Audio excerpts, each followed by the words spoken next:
मालिक के प्यार में, उसकी मोहब्बत में जो खुशियां हैं वो लिख बोल के बताई नहीं जा सकती। आप किसी कमरे में बैठे हैं, आप यह नहीं बता सकते बाहर हवा कैसी चल रही है, जब तक कि वो हवा आपसे टकराती नहीं। जब आप बाहर जाते हैं, हवा आपके शरीर से टकराती है तो आपको एहसास होगा, महसूस होगा कि हाँ भाई हवा गर्म है, ठंडी है।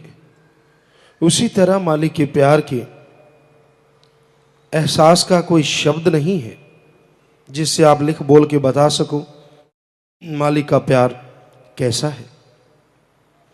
जो जीव इस प्यार को हासिल कर लेता है, शेख फरीद जी कहते हैं कि उसके लिए सारी उम्र गुजारना काफ़ी है अगर एक लम्हा अल्लाह सतगुरु मालिक का प्यार मिल जाए।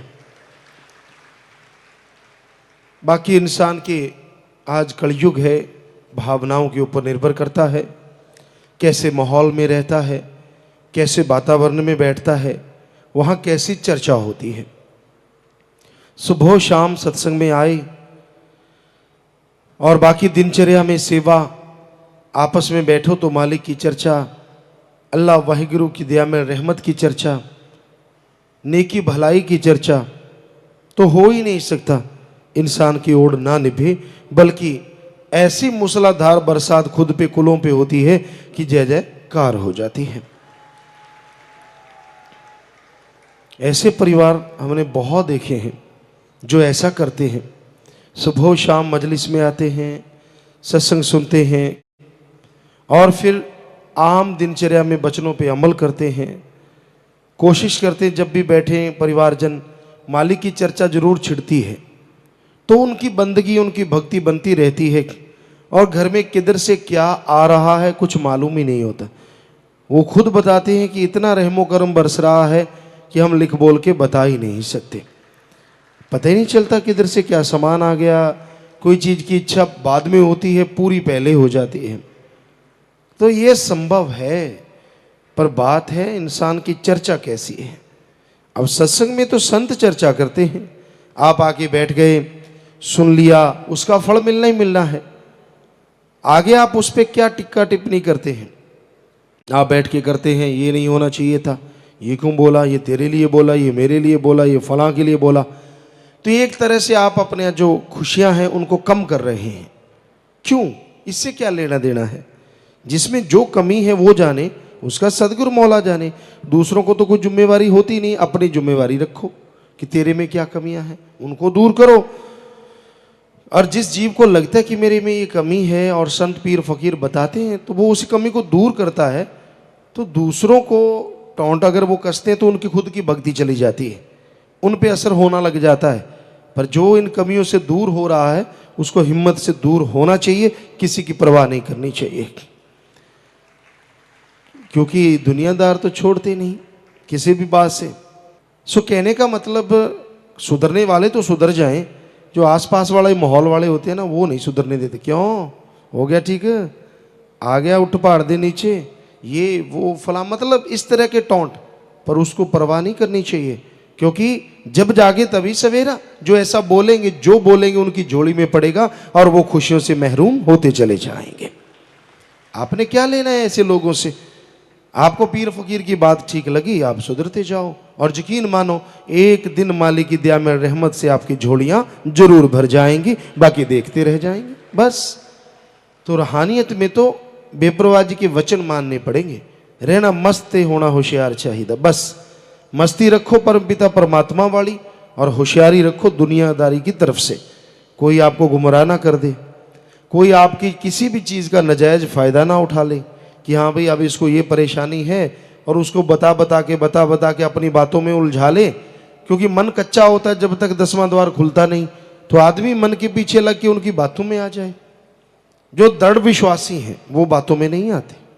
कुछ देर के लिए उनका मन उन पे हावी हो भी जाए तो भी उनका दृढ़ विश्वास चट्टान की तरह सामने आके उनकी रक्षा कर लेता है। तो दृढ़ विश्वास होना भी बहुत बड़ी बात है। तो दृढ़ विश्वासी बनो, और दृढ़ विश्वास करने के लिए कोई जंगलों पहाड़ों उजाड़ों में जाने की जरूरत नहीं है। हम यकीन के साथ कह सकते हैं, यहाँ जितने भी साथ संगत बैठे उनमें ज़्यादातर को ये एहसास है कि मालिक ने कैसे उनके कर्म काटे, कैसे मौत जैसे कर्मों से बचाया, कैसे परेशानियों से बचाया। बस उसी को याद रख लो, दृढ़ विश्वास बनता चला जाएगा। विश्वास डोलने का तो सवाल ही नहीं होता कि भाई मैं क्या था और क्या। कईयों को तो पहनना खाना भी नहीं आता था, आज बात अलग है। तो मालिक ने रहमत की, दया मेहर की, जीव सब कुछ सीख गया।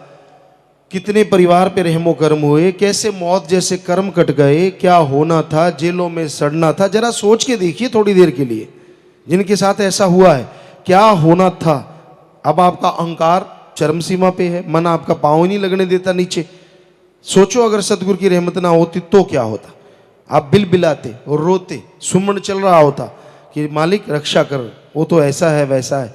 मालिक ने पहले ही वो सारे कर्म काट दिए, तो फिर दृढ़ विश्वास डोलता कैसे? क्यों नहीं याद रहता कि इतना मेरे पे रहमो कर्म हुआ है, इतना परिवारजन पे रहमो कर्म हुआ, मैं क्यों अहंकार में कूद रहा हूं, किस लिए? तो जीव अगर ये चीजें याद रखे तो उसका नेचुरली दृढ़ विश्वास बनता चला जाएगा। अगर किसी के घर परिवार में दुख है, परेशानियां हैं, बीमारियां हैं, समस्याएं हैं, हम गारंटी से कह सकते हैं वो आदमी या परिवारजन वचनों पे नहीं चलते, सुमरण नहीं करते, जो हम कहते हैं उसके उल्ट चलते, इसलिए वो भोगना पड़ता है। संतों की बद्दुआ कभी होती ही नहीं। संत गुस्से में शरे बाजार किसी को कुछ कह दें, बद्दुआ नहीं होती, उसमें भी उसको ज्ञान बख्शते हैं, उसमें भी उसके दया में रहमत से लबरेज कर देते हैं। अब मन ना माने तो भाई फिर भोगो। तो कहने का मतलब संत पीर फकीर कभी किसी का बुरा नहीं करते। गर्म पानी घर नहीं जलाते। गर्म पानी जितना कड़वा हो उसमें नीम, तुलसी, चंदन वगैरह डाल दिए या हल्दी डाल दें तो वो जख्म को धो दे तो उसमें वायरस खत्म हो जाते हैं, बैक्टीरिया खत्म हो जाते हैं। उसी तरह संतों के वचन कभी भी जीव को कुछ भी कह दें, पता नहीं उसके आने वाले कितने भयानक कर्म कट जाते हैं। क्योंकि जब संत पीर फकीर माफ कर दें तो फिर भगवान भी नहीं रोकते, वो भी माफ कर देते, सीधा भगवान के घर माफी मिल जाती है। फिर तो सवाल पैदा नहीं उसे भोगना पड़े, बल्कि उसके कर्म कट जाते हैं। गर्म पानी घर को जलाते नहीं।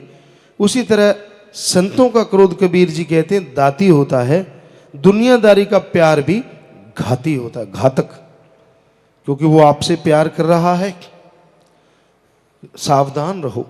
आपके घर में आपके पास पैसा बहुत है, शायद इस वजह से आपसे मोहब्बत कर रहा है, या आपका कोई रुतबा है, आप ऑफिसर हैं, या राज पहुंच है, आपका हाथ ऊपर तक है, या आपके घर में बेटी बहन बहू कोई जवान है, सुंदर है, हो सकता है उस वजह से यारी दोस्ती कर रहा हो। क्योंकि ये घोर कलयुग है, सावधान होना मस्त ते रहना होशियार चाहिए।